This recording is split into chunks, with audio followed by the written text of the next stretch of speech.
E aí, tudo bem? Vamos para mais um vídeo do nosso curso de EBERIC. Nesse vídeo eu quero falar com vocês sobre a análise dos pilares após o processamento da estrutura. Se você caiu aqui de paraquedas, esse já é um dos últimos vídeos sobre o processamento que a gente está fazendo, onde a gente já falou desde o processamento até a sequência que a gente gosta de seguir aqui na empresa, que só para relembrar, a gente sempre analisa primeiro a estrutura como um todo, a gente faz uma análise global da estrutura e lá na aula 19 eu falo para vocês os 3 principais pontos que você tem que ter ciência sobre essa análise global. Após a análise, passamos para a análise das vigas, também lá na aula 20, já onde a gente fala especificamente sobre vigas. Eu falo com vocês sobre quais os principais pontos a se considerar. Após vigas, a gente faz a análise das lajes, que é a aula anterior. Então, se você ainda não viu, volta lá no vídeo sobre lajes e confere as dicas que a gente passa. Após a análise de laje, tudo ok, a gente parte para a análise dos pilares. Bom, o que já vale a pena comentar de princípio para vocês?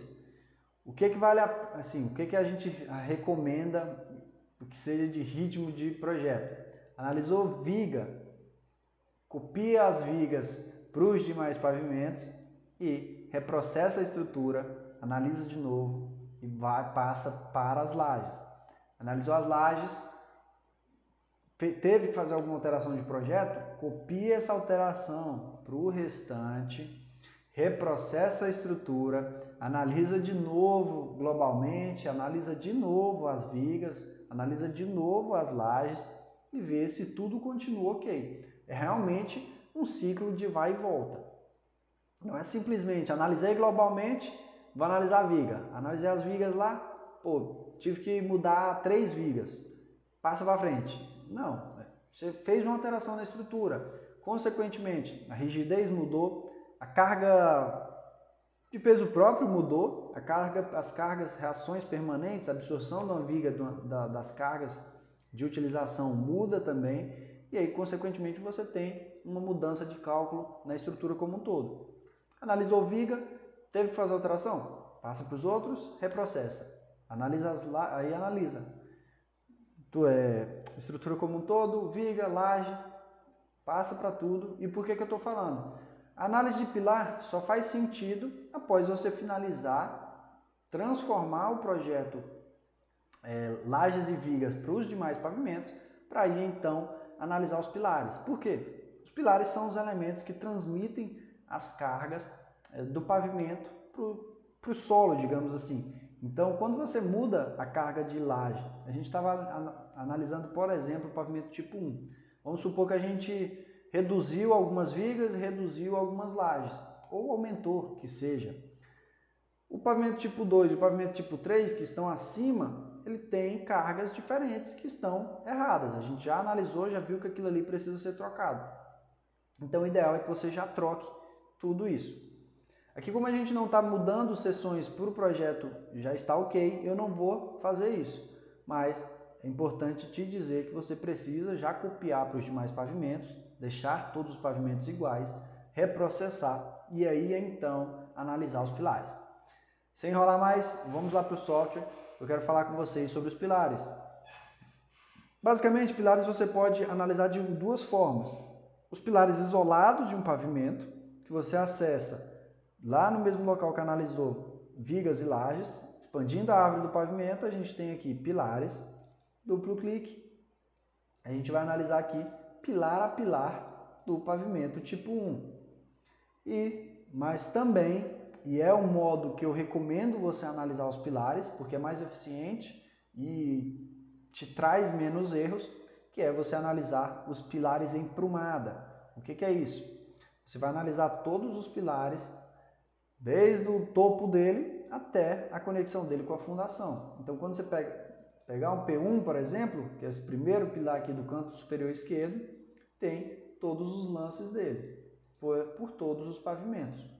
E aí você vem analisando lance a lance, pilar a pilar. Isso vai fazer com que você tenha menor possibilidade de errar.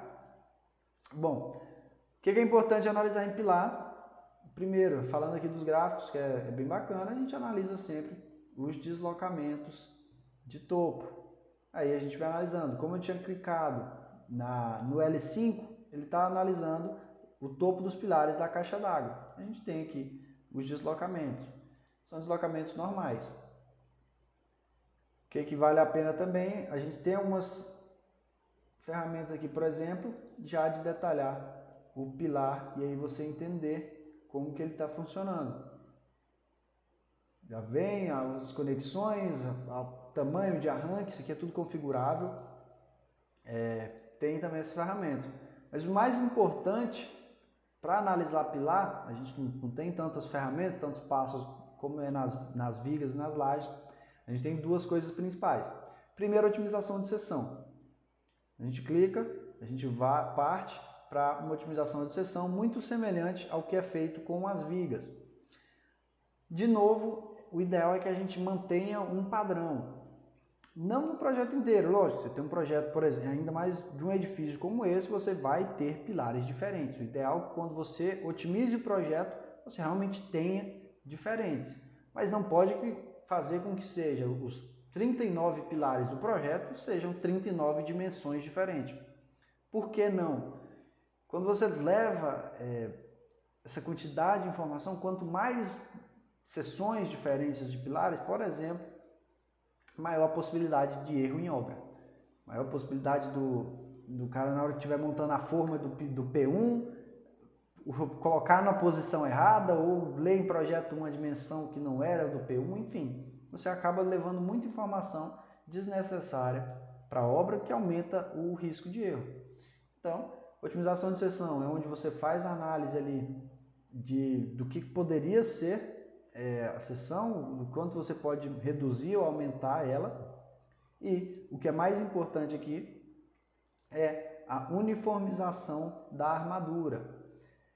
A uniformização da armadura nada mais é do que você ter que vir aqui passando pilar a pilar e conferindo se a gente tem as barras uniformizadas.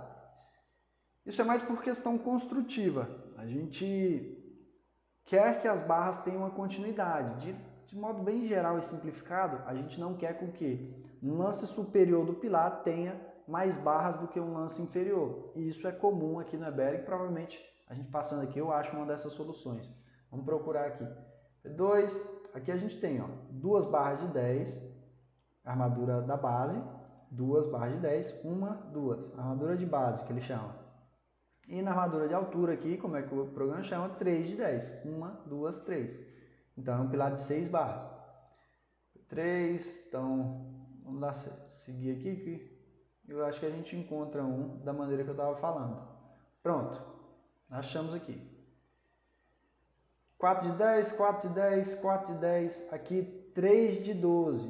Então, no L2 a gente tem aqui 3 de 12 e na L1, 4 de 10.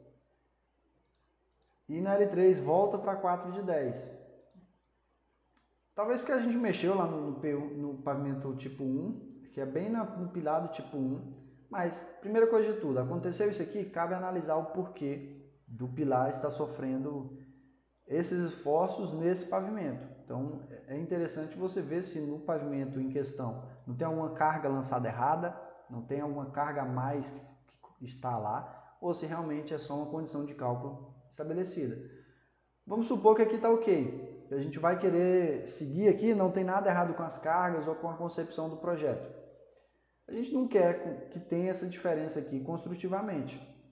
Por quê? Vai chegar 3 barras aqui no pavimento tipo 1 e aí no tipo 2 a gente precisa ligar 4 barras. Construtivamente é ruim, a gente não consegue fazer o transpasse entre barras, que é a barra que está chegando, ter a de cima ligando as duas, e não é o ideal, quando a gente tem menos barras embaixo do que acima. Então, para resolver isso, a gente poderia, por exemplo, uma possibilidade, passar a do tipo 1 para a barra de 10, ou passar todas as superiores para 3 barras de 12. Só que, passando a superior para 3 barras de 12, eu ia ter que aumentar a área de aço em 3 pavimentos. Quando a gente vem aqui para 5 de 10, eu aumento menos. Vocês percebem aqui, ó, a área de aço sai de 7,36, eu passo aqui para 10, vai para 7,85. Quando eu venho aqui para 3 de 12, eu saio de 6,3 para 7,3 em 3 pavimentos. Aqui eu levo para 5 de 10 e aqui eu posso, por exemplo, arbitrar para 5 de 10 também. Como que eu vou fazer isso? Eu trouxe aqui para 5 de 10, eu vou vir aqui no comando uniformizar abaixo. A gente tem o comando de uniformizar pela maior, o que ele faria com que todo pilar aumentasse de área, mas aqui a gente pode uniformizar abaixo.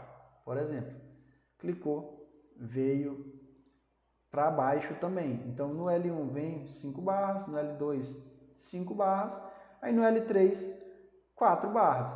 Quando tem essa diminuição, é aceitável, porque aí você pode fazer o transpasse das 4 com 4 barras existentes e aí fica uma barra sobrando sem problema nenhum. E isso aqui da uniformização dos pilares é algo que tem que vir aqui realmente fazendo e analisando um a um, vendo o que pode ter de errado ou não. É a análise que a gente faz nos pilares. A gente vem aqui analisando, por exemplo, P20 aqui, ó, tem 5 de 10 no L2.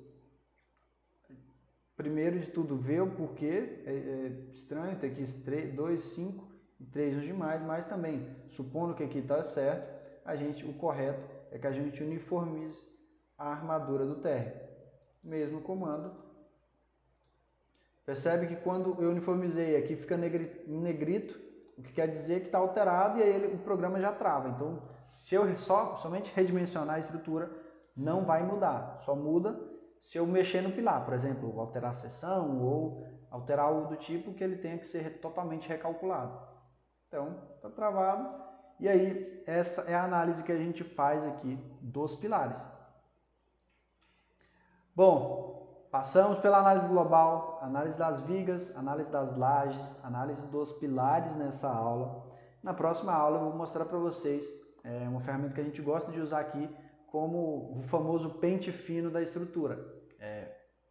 Quero mostrar para vocês, ela é muito útil, tanto para a gente passar esse pente fino sobre erros e avisos, quanto para comparação da eficiência e otimização da estrutura. Você fazer aí, está começando, às vezes tem que fazer 1, 2, 3 estruturas para saber qual é a melhor. Com essa ferramenta vai te dar uma boa ideia da direção que você está seguindo, se está indo na direção certa ou não. Bom, nessa aula é isso. Eu queria te pedir para curtir o vídeo, se eu conseguir te ajudar de alguma maneira, se eu conseguir te ajudar a entender algum conceito aqui da análise de pilares. E, não menos importante, se inscrever no canal e ativar as notificações. Compartilha também com algum amigo, com algum colega aí da universidade que possa se interessar pelo conteúdo. E eu te vejo no próximo vídeo. Um forte abraço.